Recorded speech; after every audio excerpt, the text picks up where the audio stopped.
So what's going on, James? They say you're finished. What do you think? I think you're just getting started. Magnificent, isn't she? 0 to 60 in 3.2 seconds. A few little tricks up her sleeve. Do one more thing for me. What do you have in mind? Make me disappear.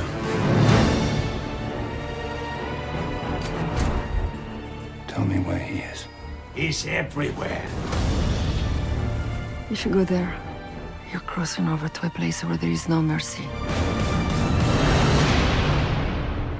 You're protecting someone. Get away from me! Why should I trust you? Because right now, I'm your best chance of staying alive. This organization, do you know what it's called? Its name is Spectre. And do you know who links them all? Me. Welcome, James. You came across me so many times, yet you never saw me. What took you so long? Hello and welcome to The Road to No Time to Die. What do you want to watch is look back at Daniel Craig's era as James Bond. I'm your host, Ashley Hobley. Joining me today is our British secret agent, Ciaran Marchant.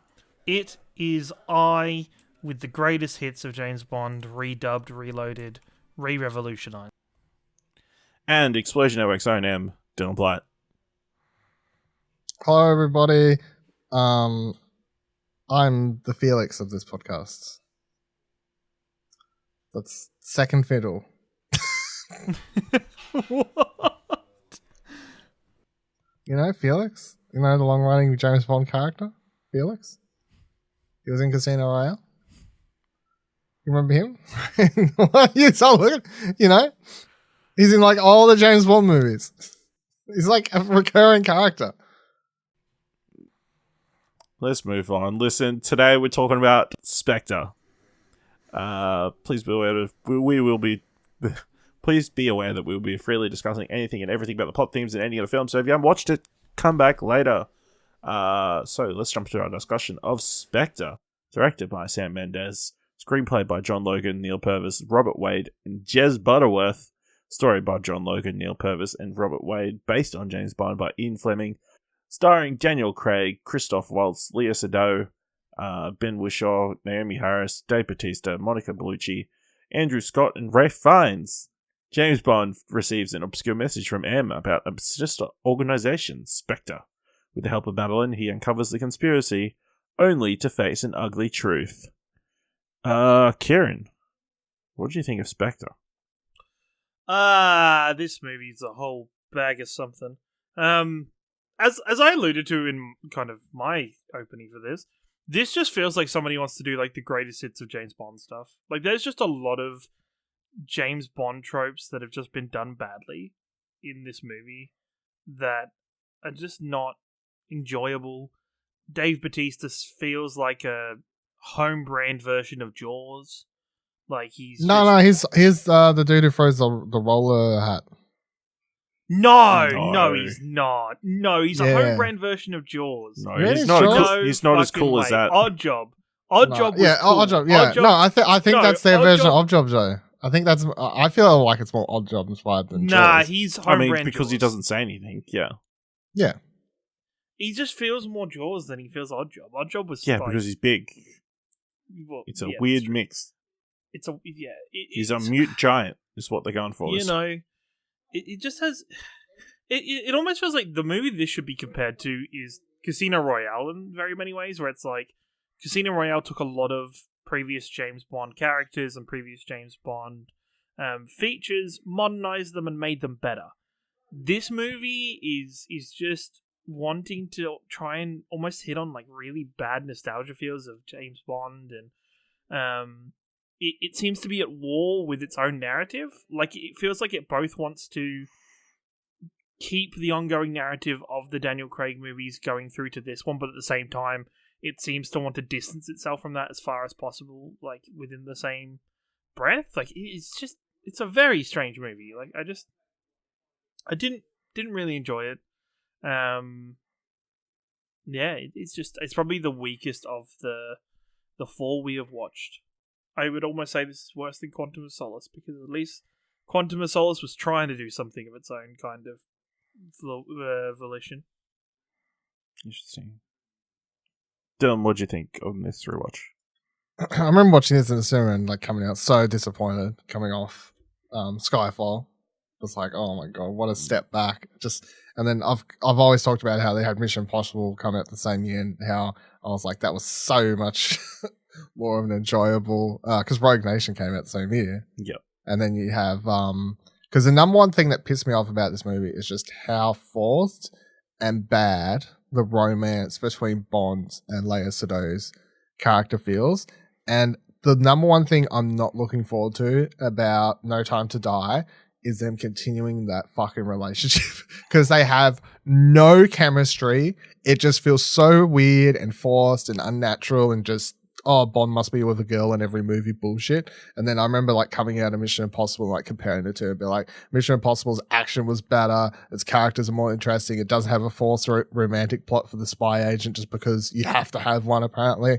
And I still felt the same watching this. I was just like, that is the worst. The first half of the movie I don't mind though. It's just after Bond meets up with her, then the movie just goes to shit, in my opinion. And I hate the final sequence of this movie. The last, 20 minutes, I guess. Like, everything from him getting captured by Blofeld was just such a, like, let's try and do something as creepy and as big as the moment where he's captured in Skyfall, but it's just nowhere near as good. And the reveal's like, oh yeah, who'd have thought? And then they spent all this money doing, like, I don't know if it's still considered or got the record or whatever for like the biggest explosion where they blow up the base or whatever, and apparently it blew Daniel Craig's singed his eyebrows off or whatever because it was such a big explosion when they blow up that base.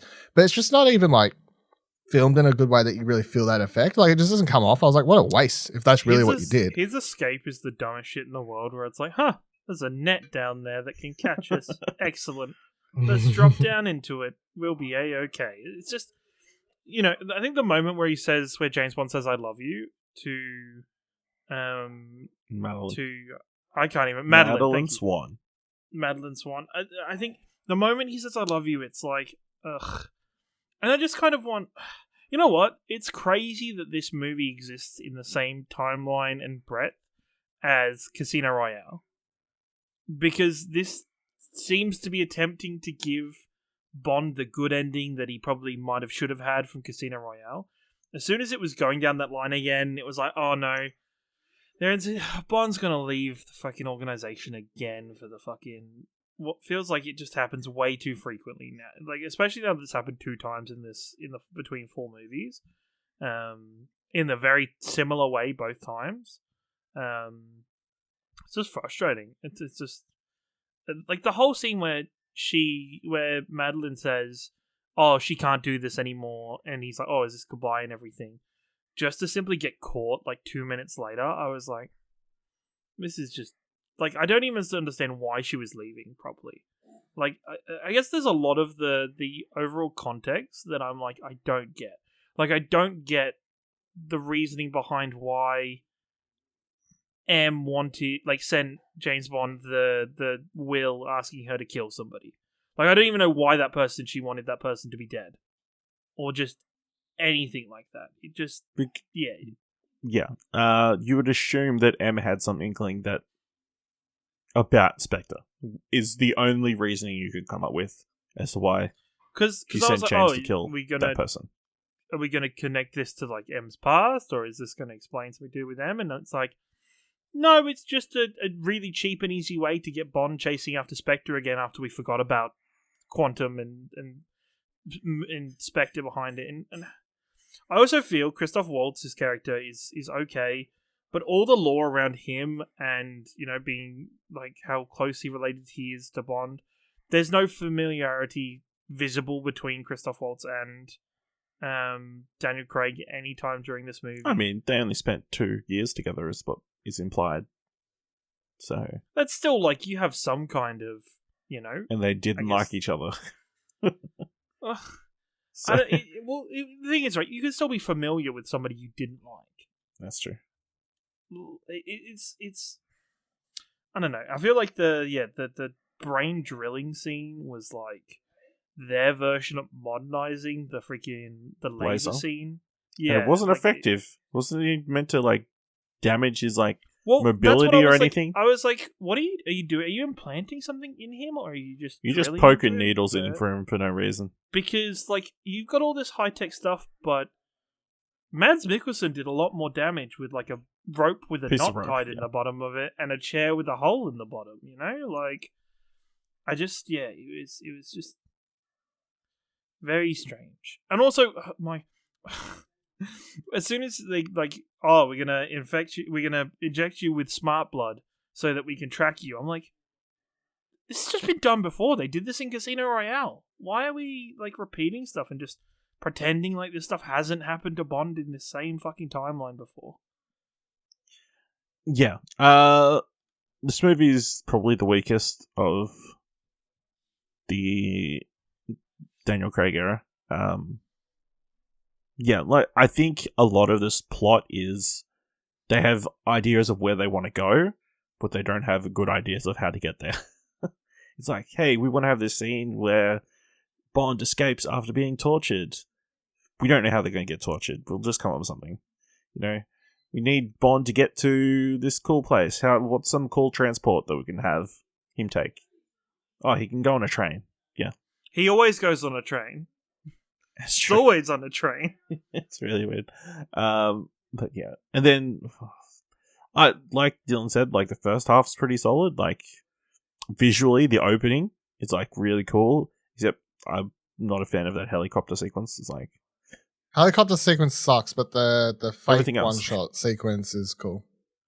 Apparently 3 shots melted together, but still, it looks good. looks really good. And like Bond in that like Day of the Dead suit or whatever. It's a cool opening visual. But yeah, just the second half, just, you know, just trying to tie too much stuff together. It took me like till the very end to realize, oh, that's the old MI6 that they're blowing up. Me too.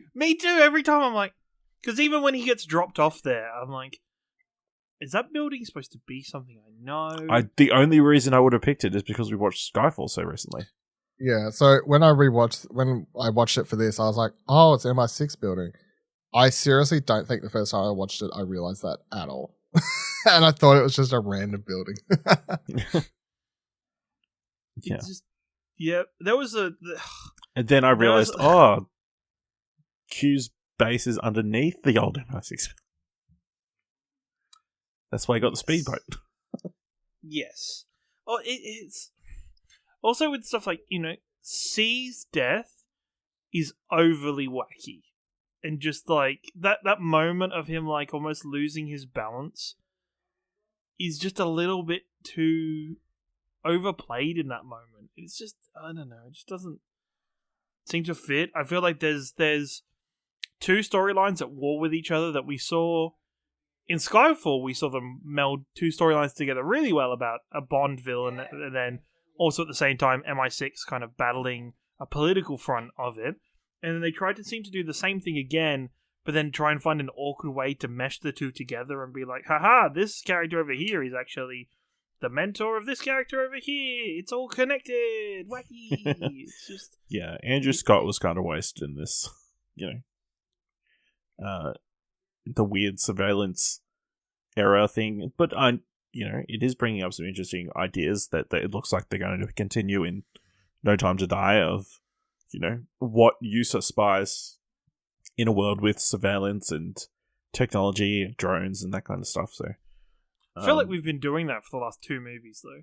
That's true. Yeah.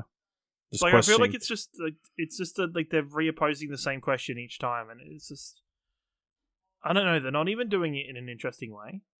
It like okay, Skyfall was done in an interesting way, but that's just because of how well Skyfall is written, and just, you know, telling it's that story crazy about because it's pretty much the exact same team. it's just it's The writers, like this has so, like this has I'm pretty sure it's similar, if not the same. it has writers. more writers because apparently they were struggling with how to finish it or something. So the story goes. So Well, they that brought makes on other sense. They're people. like, yeah, maybe not credited. Like, I'm Also, sure this jazz guy. Yeah. Anyway. Could somebody explain to me Christoph Waltz plan where James Bond and Madeline are on a train going towards where he is? Mm-hmm. So why is Dave Bautista on that train? Oh. And then, like, my God. He didn't contact Dave Bautista to let them know that clearly that yeah. he wanted To let him there. live. Yeah. Yeah. To let him leave, because when he gets there, it's like, oh, I've been looking so forward to this moment together. And it's like, but Trying to kill him. you just tried to kill him on the train when he was on his way here. And then, how does David... Is Dave Bautista just trying that hard to form his career away from Guardians of the Galaxy and build up his thing, that at the time he was just so willing to take a Bond villain that says one word the entire fucking time? And it's shit. I mean, Bond villain's a pretty prestigious position. but kind of. Bond villain's a prestigious position. He but- probably filmed this around the same time, and I don't like Guardians is out a year prior to this, so like this definitely isn't him coming That's off true. Guardians and knowing how much everyone Yeah, loves that's him. fair. I would say he started filming this after Guardians, but before that film even released. That's fair. So he took both roles, and in one he's doing a very different thing, and then this one he just took it and did what he could do Well, with it's it. just, it's just like even like coming off the writing for villains in Skyfall. You know what? Even Quantum didn't have a villain like this. It's just hey, we need a villain that Bond needs to be able to punch on with at some point, or a couple times throughout it, and that feels like a trope from like the Pierce Brosnan era. That doesn't feel like anything from the Daniel Craig era at all. What do you think of most of it? Like, did you like most of the action sequences? Like, how'd you feel about the car chase? I think the plane thing is completely ridiculous. Why are you chasing somebody down a plane? That makes it like, how are you supposed to get her out of the car? I just love to know the logistics of him, like, fronting to the plane, getting off the ground, finding out where they are. The amount of times he, like, has to turn around and fly back at them from a different directions while they're driving down that one road is, like... It's persistent, I tell you. But also at the same time, it's also one of those things where it's like, hey, we're trying to save this person, but also at the same time, we're going to attack the car they're in with a plane. And hope for the best that the crash that whatever we inflict upon this car is not enough to kill her or hurt her or do anything wrong. Yeah, and he also takes down the helicopter at the end with like 3 shots. It isn't He the amount of shoots the shots that pilot. bother me. Somehow. It's the From pistol like that annoys 600 me. kilometers away. Yeah. While he's While on on a a moving speedboat. boat. Yeah, Driving the speedboat. on the Thames, and it's just it's. I almost thought they were. I remember the first time I watched this, I always thought that they were going to let Christoph Waltz's character go, and let him appear in either a future movie or just leave it open ending. If they ever want to reuse that character, they can. But I guess they're so concerned with this movie having a bookend for Bond riding off into the sunset. Like, it was almost like they didn't know. Did they not know at the time that they were going to do This was another supposed to Craig be movie? Daniel Craig's last Bond film originally. Right. Which this would make Was sense. that announced before, or like he said? Yes, I thought he said and it after they filmed. No, he said he was at before, and then after the fact, he said he's never doing Definitely. another one. He's definitely not doing another one. Blah blah blah blah. And then as the years continued, and I think he wasn't too happy of this one, and he saw that everyone wasn't particularly happy of this one. That I think he came back to try and finish on a High actual high note. Yeah. Which I guess, it would then continue the spree of good Bond movie, bad Bond movie, good Bond movie, bad Bond movie, with hopefully a good Bond movie. Hopefully. I mean, that ending, like, there's multiple facets. Like the shoot, like the foreshadowing of he's got a license to kill, but also gives him a license to not kill. And him deciding to not kill Blomfield right at the end. And just the cheesy romance, like rom-com ending of Bond and Madeline Swan coming Of together. him walking away from the agents and walking towards his his newfound love. So You know how you fix this movie? Here's how I fix this movie. I change Madeline to they bring Vesper back alive. And you may be like, that's crazy, Dylan. We saw her die. I think in the scheme of things you could get away with in a Bond movie, secretly going back and explaining how she somehow survived or something like that would be okay. And I think everyone would be quite happy with it because she's the only character and Eva's the only actress that actually had any sort of chemistry with Daniel Craig on screen. That if you want to go back to this whole story of him retiring and you want to make the audience care about it and whatever else, you bring Vesper back, you have a way more believable romance, you give him a reason, you tie her back into the plot because it makes sense because of course she was working for and her boyfriend at the time or whatever was already entangled with Mads' character, which in this movie we find out is all entangled with the same organization. So you could technically then have her entangled with the organization and she comes back because she's able to help James and she's been in hiding and then you get the romance back, blah, blah, blah. It actually works. Like you can, Yeah. I don't Listen, like this year we had Khan come back from the dead, so anything is possible. Yeah, I really don't think them being like coming up with an easy way to explain how she survived using some, I don't know, like just a secret body thing or a body double. Fuck, it literally could be anything. I really don't think most audiences would have cared. And I do think tying in that angle would have improved the movie a lot. Oh, imagine, like, after someone covers the body after James was holding her at the end of Casino Royale, and, like, they pull off the mask, Mission Impossible style. Just rip it off. Fuck it, go for it. Both the mask and the idea. Just do it, yep. Alright, but let's talk about Lea Seydoux. I mean, she's fine. I think, like, sure, the romance thing is like, yeah, let's give Bond a happy ending. But I think it's also like, them kind of working against this womanizer, like, has sex with anybody kind of stigma that Bond's kind of fighting in this modern era. Like, every time he falls in love with somebody new, you know? It's not banging he's not but he does. He's not having sex with everybody. He falls in love all the time. Except with Monica Bellucci in this film. If you compare it to Casino Royale again, Casino Royale does so well with, going through, the two of them go through a traumatic experience together, and you get the shower scene that is, really heartfelt and shows a lot more care and compassion. To the train fight sequence that immediately breaks from the train fight sequence to them starting to hook up in their room on the train. Mm-hmm. It's just a very, like, it just It's feels like very this rushed. movie's just gone backwards and just rushed, and especially when, they've made a point of this character being so adamantly against anything romantic with Bond up until just before that point, really. Yeah. And so I'm guessing you guys are not looking forward to her in No Time to Die. No. As I said, it's the part that annoys me the most about that movie is the fact that in the trailer, they've already set up this angle of he's living with her, blah, blah, blah, happy ever after. Oh no, she has a deep, dark secret. Did we not just do this with fucking, like, between Casino Royale and Quantum of Solace? This is Like, what I'm is saying. This is just, we're repeating history here. Mm. It doesn't feel like there's anything fresh going on here. It just feels like, hey, Casino Royale was cool. We've kind of redone Casino Royale's ending, but we were going to do it as a happy ending.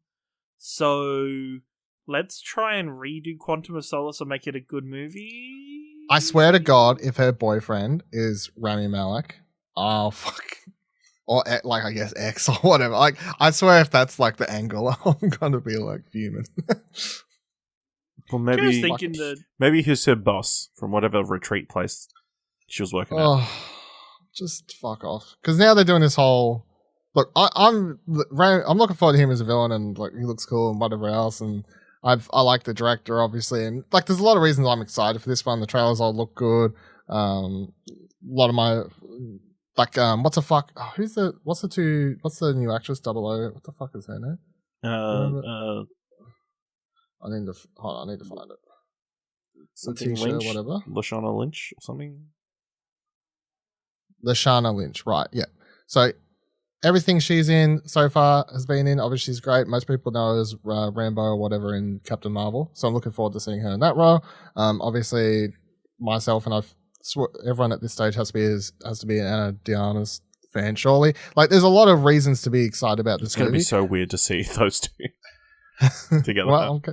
Like, the reason I'm most excited about this movie is literally, I guess, Anna, Rami, and the Sasha. Right. Bunch of new blood into it and cool whatever else. The part I'm least interested in is Christoph Waltz coming back, because no offense to him, I just don't care for that character. I don't care for him playing that character. Everything that did with that character in this was like a big whatever. I give zero fucks that he's back. And then also Lea Seydoux coming back. Lea Seydoux is a fantastic actress. Watched her in a bunch of things. Love her in most things that she's in. In this, she sucks. The character sucks. I don't care for it. So if they kill Daniel Craig's James Bond off half an hour into the movie, and then it stars all the other characters, and it's secretly a backdoor pilot to a new 008 franchise, guess what? I'll be the one person yahooing. Get fucked. Wow. See you later. Not a chance. Not a No chance, chance. in hell that happens. Daniel Craig does not come, like, reneged to have half an hour in this movie. I reckon he would. Apparently he's pretty he can enjoy a good troll in real life, or what, a bit of a jokey attitude. So maybe he would. Maybe. Anything else about Spectre you guys want to talk about? They didn't even like destroy Spectre, really. Just Well, that's the thing, right? Do you guys feel like they did continues. Spectre? They did Spectre kind of dirty in this, where they were using Spectre, but then they never really Because really, it's about Bombfield. Yeah. It never really dove into what Spectre was or anything. It just kind of resulted into Spectre's only here for Christoph Waltz's character. It's just a means to an end. It's not an organization. It was really interesting in the scene where he sneaks in and they're at the big table and there's all those people and what they're talking, discussing. Oh, that was creepy as fuck. It's just like Everyone turns to look at him. This is, yeah. It's just kind of that stuff disappears very quickly in this movie. Also, what's with like villains building their bases in like the middle of a desert?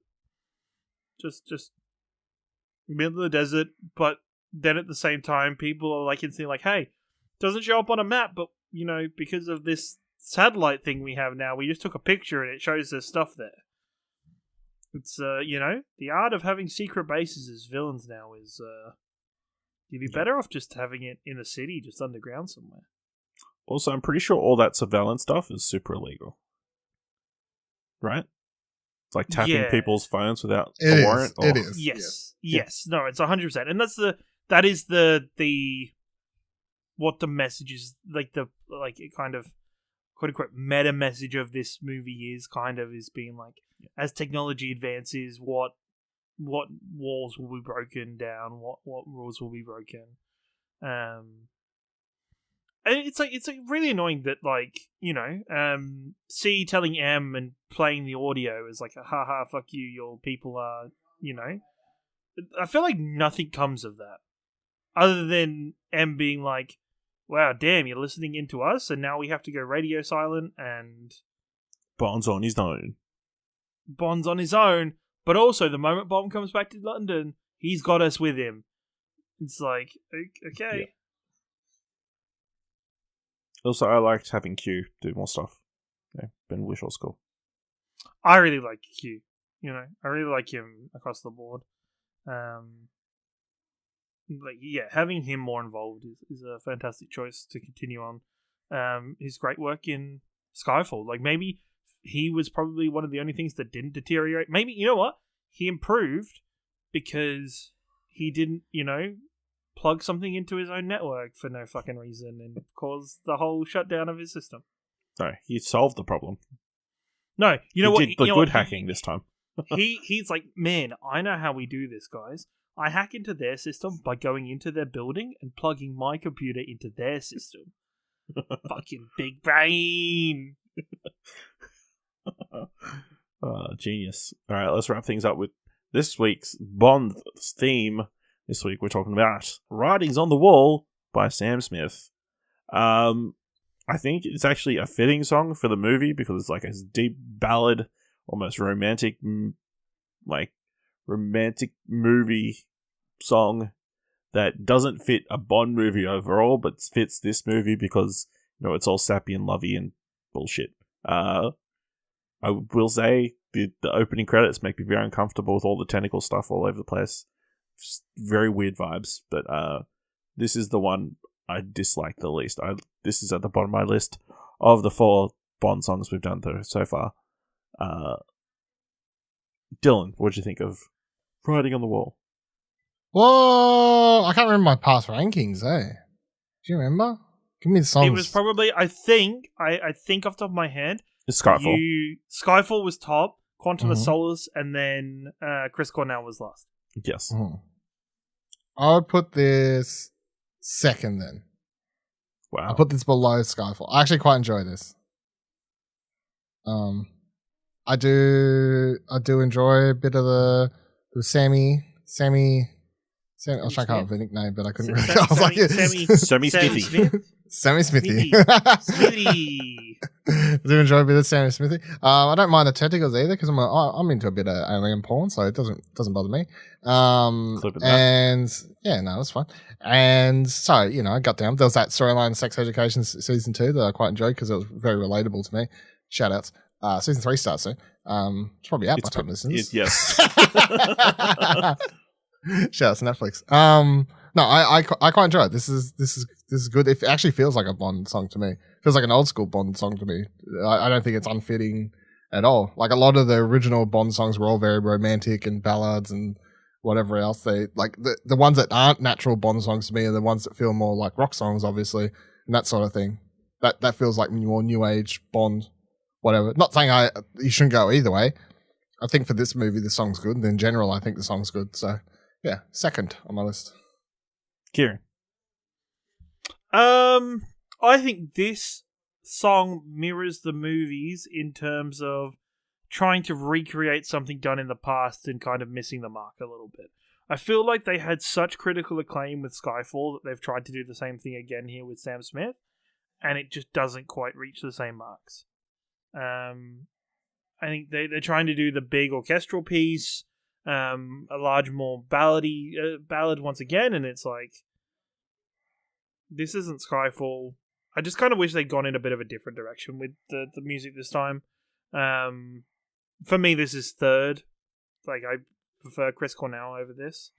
But it's okay. Like, I like it as a song. I just think as a James Bond song after coming off Skyfall, I think it just feels like they're just trying to recreate the wheel again and do the same thing. All right. Let us know what you thought of the Academy Award winning Writing on the Wall or Spectre. What did you think, Ashley? I didn't like it. I said last. But you didn't go into it. I did when I introduced it. Did you really? Yes. He did. He said he didn't like it. How much more do you want him to say? I wanted to tear it to pieces. I want you to. I don't have enough musical information to. Rip a I like it or I don't like it. Rip a wrestling style promo on Dylan Blight right this instant. Shout out to Nicholas Pryor and that level of effort you just put into rating your James Bond and just how you felt about it. I don't like it. Full stop. I said it's, not what I want from a Bond theme. Yeah. It's very sappy and would have fit at the end of a rom-com, which kind of works because this had a rom-com ending. Except it didn't pair with they didn't play over the top of the ending. This movie's not very funny. It's not very funny, I don't think. Very serious movie. None of the weapons work in the car. There's a couple of funny parts with Q. Yeah. Q's funny, I guess. He's always funny. Like rom-com confirmed. Yeah. 100%. Yeah. Bond has a running theme of landing on stuff. Yeah, he lands on the couch in the opening. No, lands in a net after jumping. What? I'm excited next week you can come back and listen to us talk about the newest James Bond. No, you can't. You can if you're anywhere except Australia. Oh, you won't hear us talking about it. You won't hear us talking about it, that's right. Well, if you time these up to whenever the release in Australia is, which isn't when these are coming out. Yeah, do you want to explain what we've done, just so it makes sense? Yeah, so I'm sure if they've listened this far, we've released them in the order. I don't think we explained it because the date got moved when we started. Yeah, the date got moved. We started recording. The date got moved to November here in Australia, I think. Mm-hmm. It sounds right. But we'll release it so it times up with where most of the world is going to be watching it. For the views. Purely for the views. Alright, but let us know what you thought of Spectre by going to explosion.com/Twitter and letting us know on Twitter, or jump into our Discord at explosion.com/Discord if you like this Road to Us series and want more. Leave us a review on Apple Podcasts or on Podchaser, or tell people about the show. If you like this episode and thought it was worth $1, head on over to our Ko-fi page at explosion.com/support and buy us a coffee. Thank you very much for listening. Join us whenever you get to watch No Time to Die. And until next time, keep watching stuff, I guess.